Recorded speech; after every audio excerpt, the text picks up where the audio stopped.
नमस्कार दोस्तों, वंदना भोजक चैनल में मैं आप सभी का हार्दिक अभिनंदन करता हूं। आप लोगों का बहुत बहुत स्वागत करता हूं। दोस्तों, हमारे हिंदू धर्म के अंदर सबसे बड़ा पर्व है, सबसे बड़ा त्यौहार है, वो दीपावली का ही त्यौहार मनाया जाता है।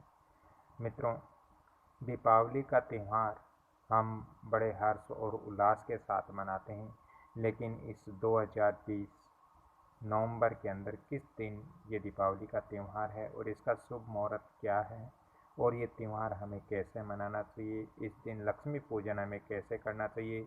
मित्रों, यदि आप सही समय पर और सही तरीके से आप अपने घर या अपने प्रतिष्ठान में लक्ष्मी पूजन करते हो तो आपको वैभव ऐश्वर्य की कमी नहीं रहेगी, महालक्ष्मी आपके घर में विराजमान रहेगी।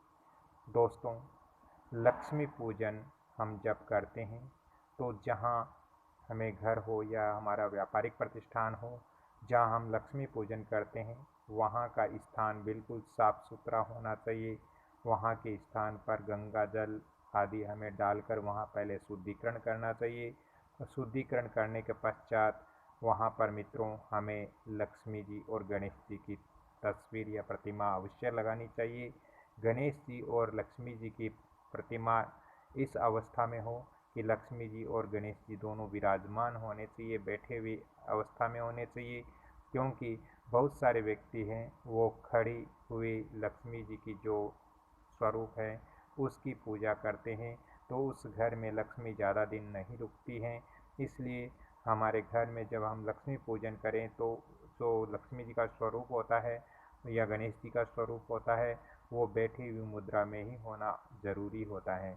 मित्रों, इसके पश्चात हमें थोड़े अक्ष या थोड़ा अनाज हमें वहाँ मूर्ति या फिर जो तस्वीर जो स्वरूप होते हैं उनके पास में ही हमें चावल या अक्षत जिसको हम बोलते हैं या फिर धान जो भी है उनसे हमें वहाँ ये सफ़ेद कपड़े पे या लाल कपड़े पे हमें अष्टकमल का वहाँ रंगोली बनानी चाहिए और उसके ऊपर कलश हमें रखना चाहिए।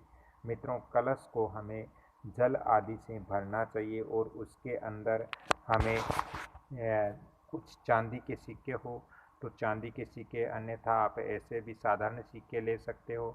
साधारण सिक्के, सुपारी और उसके अंदर हमें कुछ मतलब जो हल्दी वगैरह है जैसे, और उसके अंदर सुपारी या गेंदे का फूल उस कलश के अंदर हमें डालने चाहिए। और कलश को वो जो अक्षत होते हैं, जो चावल होते हैं, जो अनाज अष्टकमल हम अष्टकमल बनाते हैं उस अष्टकमल के ऊपर कलश को प्रतिष्ठित करना चाहिए, रखना चाहिए। कलश के ऊपर मित्रों नारियल आपको लाल वस्त्र में लपेटकर अवश्य रखना चाहिए। कलश होता है उसके ऊपर हमें स्वास्तिक चिन्ह बना सकते हैं। इसके अलावा हम कलश के ऊपर तिलक आदि भी करके हम कलश वहाँ स्थापित कर सकते हैं। मित्रों, लक्ष्मी पूजन जब हम करते हैं तो हमारे मन के अंदर पवित्रता रहनी चाहिए। हमारे मन के अंदर किसी प्रकार का द्वेष या ईर्ष्या नहीं होनी चाहिए। बिल्कुल आपको हंसी खुशी से महालक्ष्मी की पूजा अर्चना करनी चाहिए। अब मित्रों, महालक्ष्मी जी की पूजा करने का जो शुभ मुहूर्त है वो भी मैं यहाँ आपको बता रहा हूँ। आप मित्रों 14 नवंबर बार शनिवार को शाम 5:28 से 7:24 तक आप लक्ष्मी पूजन कर सकते हो। ये बहुत ही अच्छा मुहूर्त है और बहुत ही शुभ मुहूर्त है।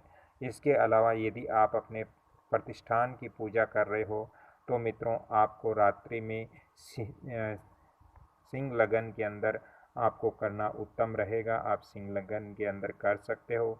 मित्रों, प्रदोष काल का समय है वो 5:27 से 8:07 तक रहेगा। तो दोस्तों, इस बार अमावस्या है वो 14 नवंबर को मित्रों ये 2:17 से 15 नवंबर सुबह 10:36 तक यह अमावस्या तिथि रहेगी। तो इस तरह से आप महालक्ष्मी का पूजन कर सकते हो। मित्रों, आपको महालक्ष्मी के पूजन के बाद आपको वहाँ उस स्थान पर कनकधारा स्तोत्र या श्री सूक्तम आदि का पाठ भी करना अच्छा रहता है, क्योंकि कनकधारा स्तोत्र करने से आपके घर में महालक्ष्मी का आशीर्वाद बनेगा और आपके घर के अंदर महालक्ष्मी विराजमान हर समय रहेगी, जिससे आपके घर में आर्थिक तंगी नहीं रहेगी। मित्रों, इसके अलावा हमें अमावस्या के दिन राहु काल के अंदर लक्ष्मी पूजन नहीं करना है, अन्यथा हमारे घर में महालक्ष्मी ज़्यादा नहीं रुक पाएगी और हमें हमारे घर के अंदर कंगाली छा जाएगी। इसलिए हमें राहु काल या ऐसे अशुभ काल में लक्ष्मी पूजन हमें नहीं करना चाहिए।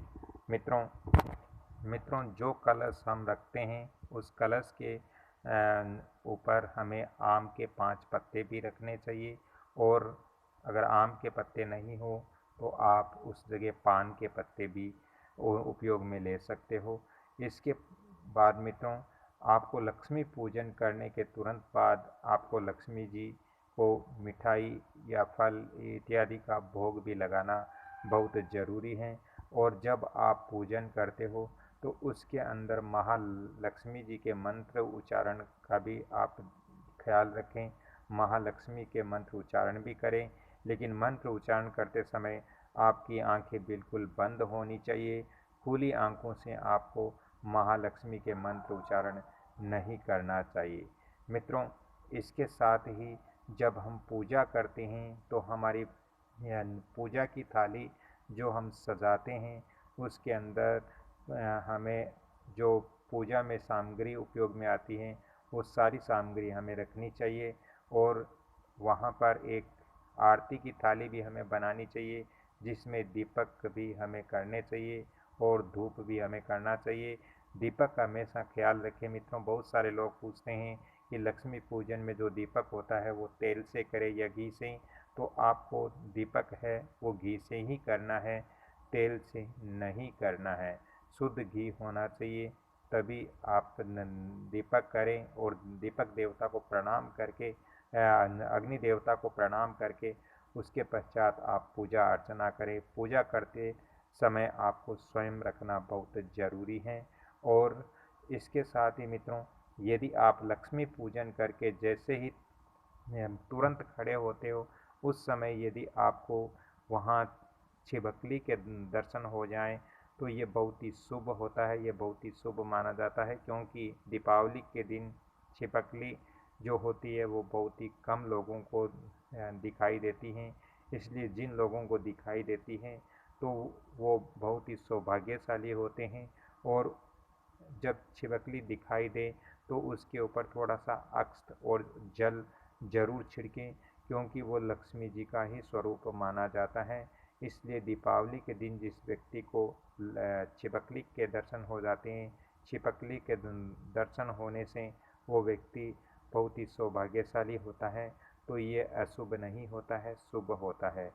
साथ ही मित्रों, हमें दीपावली के दिन अपने घरों को सजावट आदि भी करनी चाहिए, लेकिन हमें ज़्यादा से ज़्यादा दीपक का उपयोग करना बहुत ज़रूरी है। इससे हमारे घर के अंदर सकारात्मक एनर्जी आते हैं। बहुत सारे लोग हैं जो आजकल जो बल्ब आते हैं उनका उपयोग ज़्यादा करते हैं, तो मित्रों उससे कोई अच्छे परिणाम हमें नहीं मिलते हैं, क्योंकि हम अपने घर के ऊपर दीपक प्रज्वलित करते हैं तो इससे हमारे घर के अंदर सकारात्मक एनर्जियाँ आती हैं और हमें आगे बढ़ने का जो मार्ग है वो मिलता है, और महालक्ष्मी की कृपा हमारे ऊपर बनी रहती है। तो दोस्तों, आज का ये वीडियो कैसे लगा? यदि आपको ये जानकारियाँ अच्छी लग रही है तो कृपया इस वीडियो को आप लाइक करें, शेयर करें, सब्सक्राइब करें और बेल आइकन घंटी के निशान पर भी क्लिक करें, ताकि मेरा भी मनोबल बढ़ेगा और मैं आपको ऐसी ज्योतिष और वास्तु और अन्य धार्मिक जो जानकारियाँ हैं वो आप तक पहुंचाने का हर समय प्रयत्न करूंगा। तो धन्यवाद मित्रों, राधे राधे, जय श्री कृष्णा। इस वीडियो को लाइक करें, शेयर करें और सब्सक्राइब जरूर करें। बेल आइकन घंटी के निशान पर भी क्लिक करें। धन्यवाद। जय श्री राम, जय माँ लक्ष्मी।